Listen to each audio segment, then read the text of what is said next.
বিসমিল্লাহির রহমানির রহিম। প্রিয় দেশবাসী, আসসালামু আলাইকুম। শুরুতেই মহান আল্লাহর দরবারে শুকরিয়া আদায় করছি। হাজারো শহীদের প্রাণের বিনিময়ে আমরা দেশ এবং জনগণের স্বাধীনতা, সার্বভৌমত্ব রক্ষা করতে পেরেছি। তাবেদার মুক্ত বাংলাদেশে জনগণের ভোটে জনগণের কাছে জবাবদিহিমূলক একটি নতুন সরকার যাত্রা শুরু করেছে। দেশে গণতন্ত্র এবং মানুষের অধিকার পুনঃপ্রতিষ্ঠার এই যাত্রা লগ্নে আমি দেশবাসীকে শুভেচ্ছা এবং আন্তরিক অভিনন্দন জানাই। স্বাধীনতা প্রিয়, গণতান্ত্রিক আমি প্রিয়। জনগণের কারণেই দেশে আবার মানুষের অধিকার, সম্মান এবং মর্যাদা পুনঃপ্রতিষ্ঠার সুযোগ সৃষ্টি হয়েছে। আমি দেশবাসীর উদ্দেশ্যে একটি বার্তা দিয়ে বলতে চাই, মুসলমান, হিন্দু, বৌদ্ধ, খ্রিস্টান তথা দল, মত, ধর্ম, বর্ণ নির্বিশেষে পাহাড়ে কিংবা সমতলে বসবাসকারী এই দেশ আমাদের সবার। প্রতিটি নাগরিকের জন্যই এই দেশকে আমরা একটি নিরাপদ ভূমিতে পরিণত করতে চাই। একটি স্বনির্ভর, নিরাপদ, মানবিক, গণতান্ত্রিক বাংলাদেশ প্রতিষ্ঠায় বিএনপি সরকারের লক্ষ্য।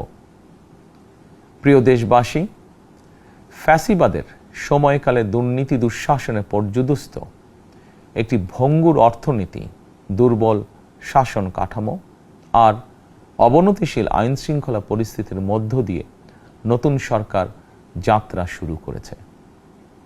আইন শৃঙ্খলা পরিস্থিতির উন্নয়ন এবং কঠোরভাবে দুর্নীতি নিয়ন্ত্রণের মাধ্যমে জনগণের মনে শান্তি, নিরাপত্তা ফিরিয়ে আনাই হচ্ছে আমাদের সরকারের প্রধান অগ্রাধিকার। সারা দেশে জুয়া এবং মাদকের বিস্তারকেও বর্তমান সরকার আইন শৃঙ্খলা অবনতির অন্যতম কারণ বলে চিহ্নিত করেছে। সুতরাং জুয়া এবং মাদক নিয়ন্ত্রণে আইন শৃঙ্খলা বাহিনী সব রকমের কঠোর পদক্ষেপ গ্রহণ করছে। জনজীবনে শান্তি ও নিরাপত্তা নিশ্চিত করতে সরকার সর্বোচ্চ উদ্যোগ গ্রহণ করছে। দেশের প্রতিটি সাংবিধানিক এবং সরকারি, বেসরকারি প্রতিষ্ঠান চলবে বিধিবদ্ধ নীতি নিয়মে। দলীয় কিংবা রাজনৈতিক প্রভাব, প্রতিপত্তি অথবা জোর জবরদস্তি নয়। আইনের শাসনই হবে রাষ্ট্র পরিচালনার শেষ কথা।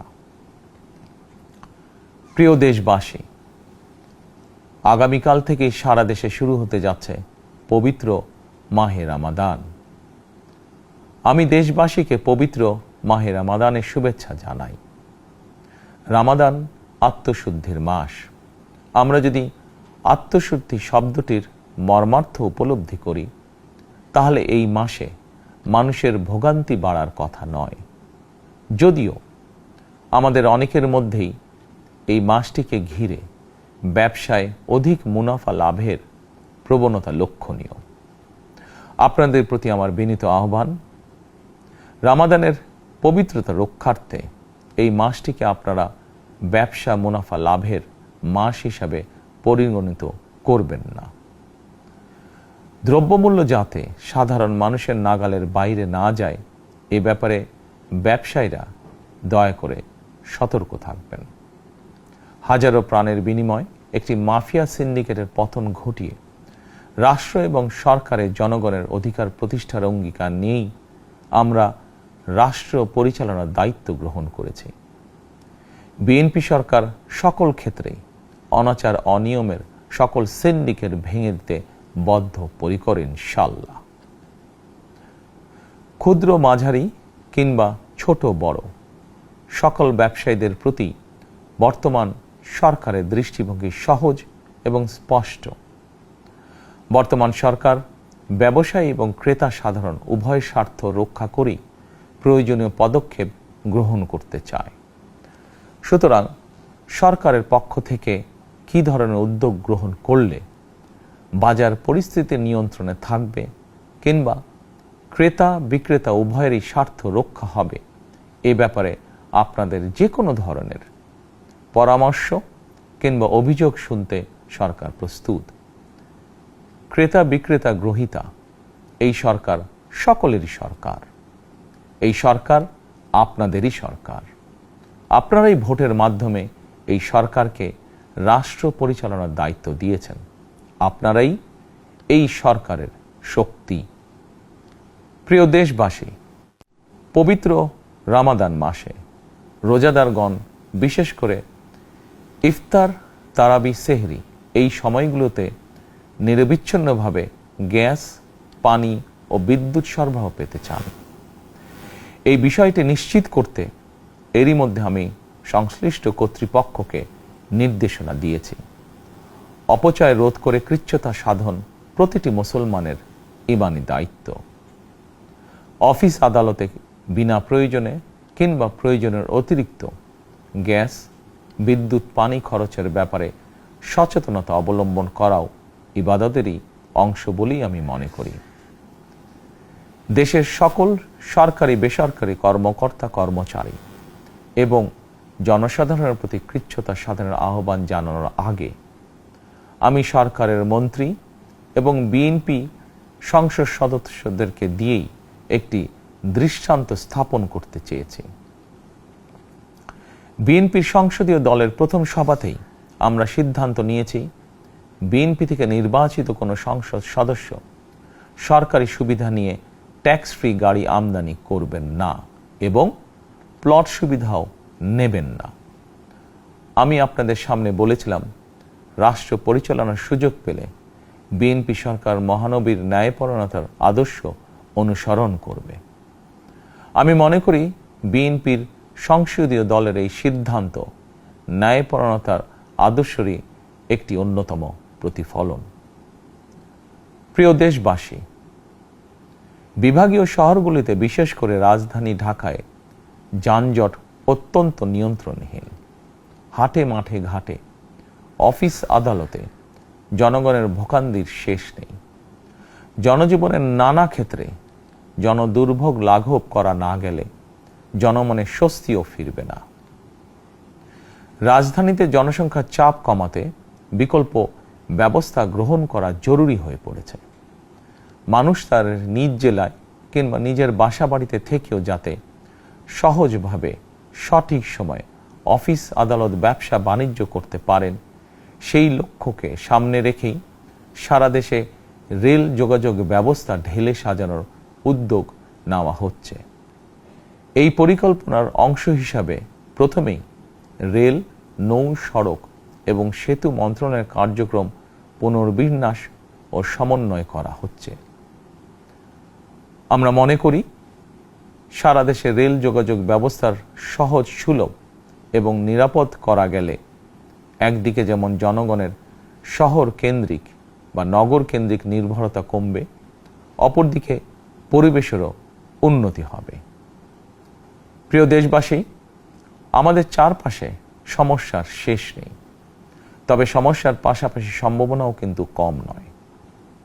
আমাদের বৃহৎ জনগোষ্ঠীকে যদি আমরা দক্ষ জনশক্তিতে রূপান্তরিত করতে পারি, তাহলে এই জনসংখ্যাই হবে আমাদের জনসম্পদ।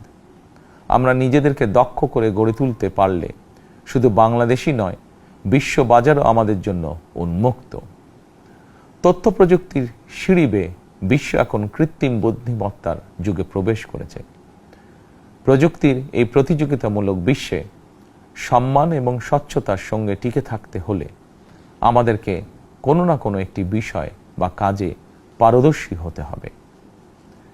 দেশের কোটি কোটি শিক্ষার্থী এবং তরুণ যুবশক্তির উদ্দেশ্যে বলতে চাই, মেধায়, জ্ঞানে, বিজ্ঞানে নিজেদেরকে যোগ্য করে গড়ে তোলার জন্য যত রকমের সহযোগিতা দেওয়া যায়, সব রকমের সহযোগিতা দিতে বর্তমান সরকার প্রস্তুত। কর্মসংস্থান এবং কর্মপরিবেশ নিশ্চিত করার সুনির্দিষ্ট অঙ্গীকার নিয়ে বর্তমান সরকার যাত্রা শুরু করেছে। প্রিয় দেশবাসী, দীর্ঘ 18 বছর পর দেশে ফিরে গত বছর 25শে ডিসেম্বর আমি বলেছিলাম, দেশ এবং জনগণের জন্য আই হ্যাভ এ প্ল্যান। 12ই ফেব্রুয়ারি জাতীয় নির্বাচনের আগে দেশের বিভিন্ন স্থানে ঘুরে আমার প্ল্যান, পরিকল্পনার অনেক কিছু আমি আপনাদের সামনে তুলে ধরেছিলাম। আপনারা স্বাধীনতার ঘোষকের প্রতিষ্ঠিত দল বিএনপিকে ভোট দিয়ে রাষ্ট্র পরিচালনার দায়িত্ব দিয়েছেন, সকল পরিকল্পনা বাস্তবায়নের সুযোগ দিয়েছেন। এখন এই সুযোগকে কাজে লাগিয়ে সকল অঙ্গীকার পূরণ করার দায়িত্ব বিএনপি সরকারের। আমরা আমাদের পরিকল্পনা এবং প্রতিশ্রুতি বাস্তবায়নের কাজ শুরু করে দিয়েছি ইনশাআল্লাহ।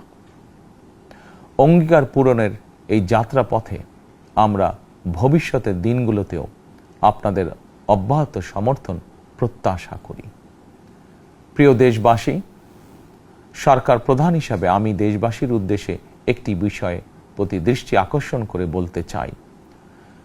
নবগঠিত সরকার গঠনের সুযোগ দিতে যারা বিএনপিকে ভোট দিয়েছেন কিংবা দেননি অথবা কাউকেই ভোট দেননি, এই সরকারের প্রতি আপনাদের সবার সমান অধিকার। বিএনপি সরকার বিশ্বাস করে দল মত ধর্ম দর্শন যার যার, রাষ্ট্র সবার। এই দেশে এই রাষ্ট্রে একজন বাংলাদেশী হিসাবে আপনার আমার আমাদের প্রতিটি বাংলাদেশী নাগরিকের অধিকার সমান। প্রিয় দেশবাসী, আল্লাহ আমাদের সবাইকে নিরাপদ এবং সুস্থ রাখুন।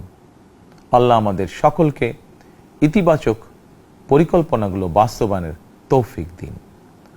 পবিত্র রমাদান মাস শুরুর শুভ লগ্নে আল্লাহর দরবারে এই নিবেদন রেখে আমার বক্তব্য শেষ করছি। আল্লাহ হাফেজ।